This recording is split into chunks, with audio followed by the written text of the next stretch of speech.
ಎಲ್ರಿಗೂ ನಮಸ್ಕಾರ. ನೋಡ್ತಾ ಇದ್ದೀರಲ್ಲ, ಇದು ಟಿನ್ ಫ್ಯಾಕ್ಟ್ರಿಯಲ್ಲಿ just tin factory Benniganahalli metro ಸ್ಟೇಷನಿಂದ ಆಚೆ ಬಂದರೆ ಆಟೋಗಳೆಲ್ಲ ನಿಂತಿದೆ. ಆಮೇಲೆ ಇಲ್ಲಿ ಸ್ವಲ್ಪ ಜಾಗ ಇತ್ತು ನಿಂತ್ಕೊಂಡು ಬಸ್ ಹತ್ತಲಿಕ್ಕೆ. ಈಗ ಅದನ್ನು ಕೂಡ ಬ್ಯಾರಿಕೇಡ್ ಹಾಕಿ ಮುಚ್ಚಿಬಿಟ್ಟಿದ್ದಾರೆ. ನೋಡ್ಬೋದು, ಯಾರು ಬರೋದಕ್ಕೂ ಆಗೋದಕ್ಕಾಗಲ್ಲ, ಹೋಗೋದಕ್ಕೂ ಆಗಲ್ಲ. ಎಲ್ಲರೂ ಅಲ್ಲಿ ಹೋಗಿ ರೋಡಲ್ಲಿ ನಿಂತ್ಕೊಳ್ತಿದ್ದಾರೆ ಬಸ್ ಹತ್ತಲಿಕ್ಕೆ. ಇಲ್ಲೇ ಚೆನ್ನಾಗಿ ಜಾಗ ಇತ್ತು, ಇಷ್ಟು ಜಾಗ ಸುಮ್ಮನೆ ವೇಸ್ಟಾಗಿ ಇಟ್ಟಿದ್ದಾರೆ. ಈಗ ಜನ ಆರಾಮಾಗಿ ಪಾಪ ನಿಂತ್ಕೊಂಡು ಬಸ್ಸಿಗೆ ವೆಯ್ಟ್ ಮಾಡ್ತಿದ್ರು ಈ ಜಾಗದಲ್ಲಿ. ಈಗ ಅದನ್ನು ಕೂಡ ಬಂದ್ ಮಾಡಿಟ್ಟಿದ್ದಾರೆ.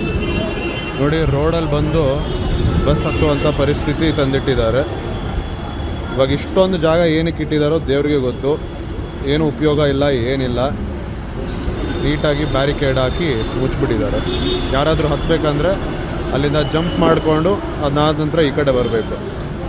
ಇಲ್ಲಾಂದರೆ ಸ್ವಲ್ಪ ಮುಂದಕ್ಕೆ ಹೋಗಿ ಬಸ್ಸುಗಳ ಮುಂದೆ ಆ ಕಡೆ ಲೆಫ್ಟ್ ತೊಗೊಂಡು ಈ ಕಡೆ ಬರಬೇಕು. ದಯವಿಟ್ಟು ನಾನು ಕೇಳ್ಕೊಳ್ಳೋದು ಒಂದೇ, ಗ್ರೇಟರ್ ಬೆಂಗಳೂರು ಅಥಾರಿಟಿ ಕಮಿಷನರ್ ಅವ್ರಿಗೆ ಮತ್ತು ಎಲ್ರಿಗೂ ದಯವಿಟ್ಟು ಇದು ಸ್ವಲ್ಪ ನೋಡಿ, ಇಲ್ಲಿರುವಂಥ ಜಾಗನ ನೀಟಾಗಿ ಜನರಿಗೆ ಉಪಯೋಗ ಆಗೋವಂಥ ಒಂದು ವ್ಯವಸ್ಥೆ ಮಾಡಿಕೊಡಿ ಅನ್ನುವಂಥದ್ದನ್ನು ನಾನು ಕೇಳಿಕ್ಕೆ ಬಯಸ್ತೇನೆ. ಇಷ್ಟೊಂದು ಜಾಗ ಸುಮ್ಮನೆ ವೇಸ್ಟಾಗಿ ನಿಂತಿದೆ ನೋಡಿ.